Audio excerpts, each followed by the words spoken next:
सुभद्रा टंका को नहीं बड़ अपडेट आसी अगस्ट 9 तारिख पर खुलिब सुभद्रा पोर्टाल एने बुधवार मुख्यमंत्री उपमुख्यमंत्री प्रभाती परिड़ा सूचना दे कहते।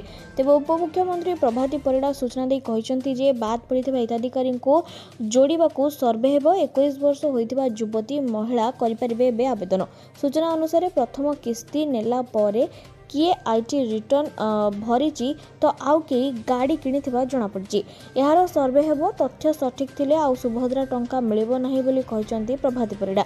एपरिकी 93,000 महिला जहाँ को 60 वर्ष होईची सेमाने सीधासलख एसएसपीडी जरिया भत्ता पाई विवेचित होईचंती। तेबे अगस्ट 9 रे खाता को आसीबो सुभद्रा योजनार प्राय तृतीय किस्ती टंका। राज्य में कोटी अधिक महिला खाता को आसीबो टंका।